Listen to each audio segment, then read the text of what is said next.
Welcome to this lecture on Adobe Illustrator by Eduonics Technologies. In this lecture, I'm going to be going over how to measure and a little trick on how to measure angles, as well as this is going to be kind of a quick-paced lecture, and it's going to be a long video, but we're going into a lot. And after this, we're going to be going into shapes. So, as you can see, I've already drawn out a few things on here. Now, I have smart guides on, like you should pretty much all the time. Also snap to point, and none of my guides are hidden or locked. That'll come in later. For right now, we're going to go into measuring two squares, two rectangles, right across from each other. Now, Illustrator has a measure tool. Don't use it because it doesn't snap into anything. Instead, use the line tool and make sure you have your info panel open over here. The info panel is available, like all the other panels, in Window up here.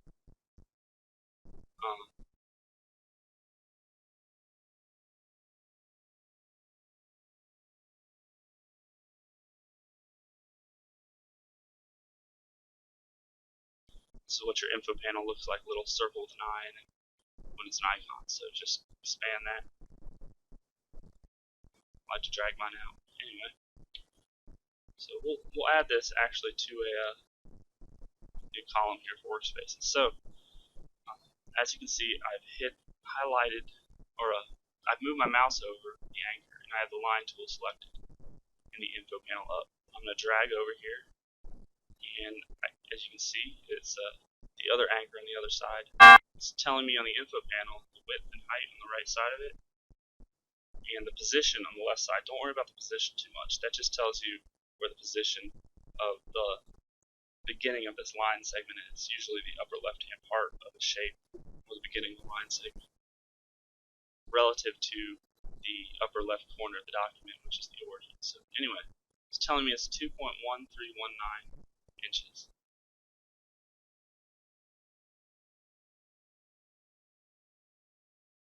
And if I want to measure down to here, it's a little bit different. Don't look at your info panel, but look at the little gray box next to your cursor as you're still holding it in.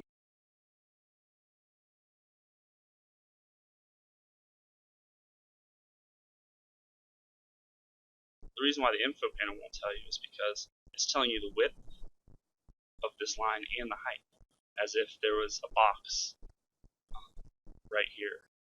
You know, these were the corners of the box. It's telling you the width and height. If you want to get a more precise measurement of the angle, you can use your pen tool. The same rules still apply, basically. In this case, I'm going to be drawing an angle out that matches this one. So I'm going to start here. Go down to where I have an intersect. Right now it's telling me anchor. I know that's the corner, so that's fine. And don't click anything yet, but just let it snap to right there on the path. And if you look over, it says 31.256. You would need to subtract this from 90 because your starting angle, according to Illustrator, is going straight up and down, and it's 90 degrees.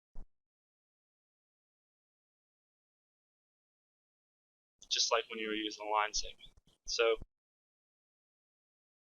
don't click it, because when you click it, it doesn't remember the angle, as you can see.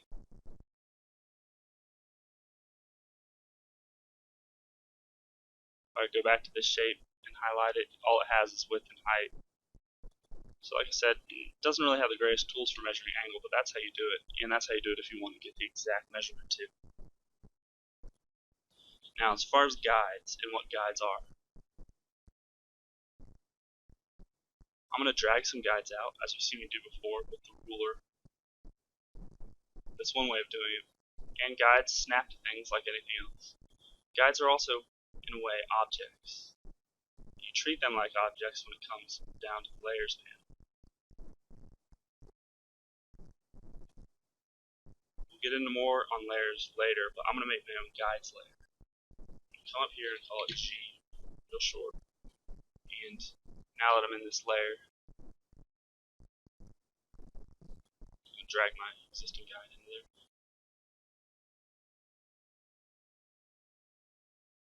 Illustrator has a show and hide guides option, but honestly it's better to keep them in their own layer, I like to think, and it depends on the project, of course.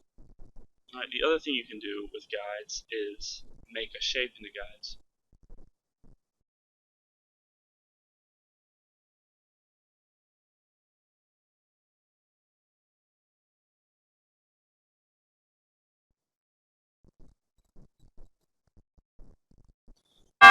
Control 5 or Command 5, and it's called Make Guides. As you can see the other options here, I'll go into real quick. Clear Guides, which gets rid of all your guides. Hide Guides, which is kind of handy, but you have to go back and forth. But as you can see, it's an easy shortcut. And Lock Guides, which is pretty helpful, but with putting them all in one layer, you can lock that layer easily. You don't always have to go into your menu or memorize these shortcuts. So I'm going to go to Make Guides. It's the second main way of making guides. As you can see, it turned both of these shapes I made into guides. So, unlike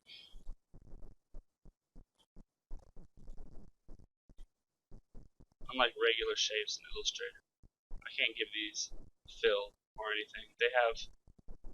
They're only guides, and they only have those characteristics that we can use in these guides. So guides are useful because of what they do, because they allow you to use smart guides on them, and they allow you to use them to line up other things with. But they don't behave as shapes, they don't print. The only way they do behave as shapes is as objects, where you can move them around in the layers panel, you can lock them. That's just for convenience, so they're really helpful. Also, if I take the ellipse tool, the circle, and I draw a circle, and I want to make that in the guides, as you can see, it makes a circular guide. And a circular guide is just as useful as a square rectangular guide.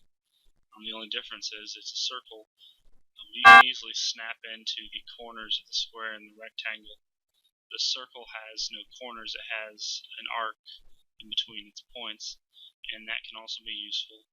It just depends on what shape you need things to interact with and link up with that you don't want to also print. So making guides out of any shape can be useful.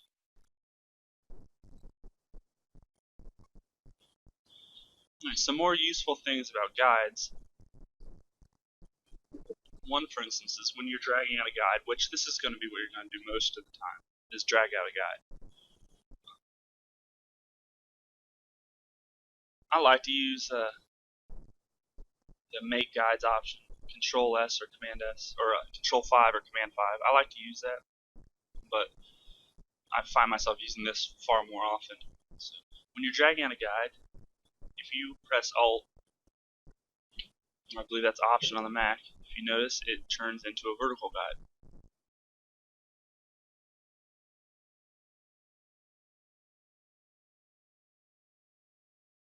Holding in Alt does what it does for many other things. It alternates what you're doing, and an alternate horizontal line or a guide is a vertical line guide. So all I'm doing is holding an Alt when I'm dragging out my guide.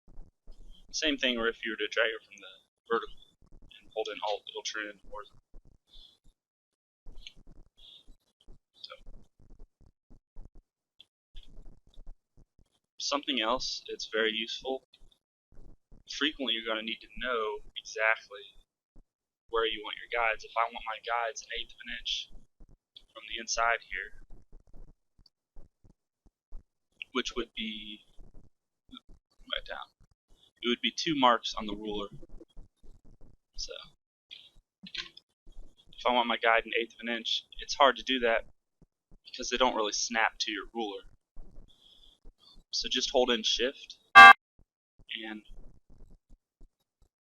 at this point, if you notice, I'm holding in Alt to get the vertical guide because I dragged it from the top, and I'm holding in Shift to lock into the increments of the ruler. And no matter what you set your rulers to, the little increments that appear there, it'll lock into them. So if I wanted 1/8 of an inch, that's perfectly 1/8 of an inch from the origin of my document. So that about does it for my tutorial on guides and measuring in Adobe Illustrator. Stay tuned when we'll be going over the navigation and the different tools for navigating, as well as views and saving views, a little bit different than workspaces. So thank you for watching.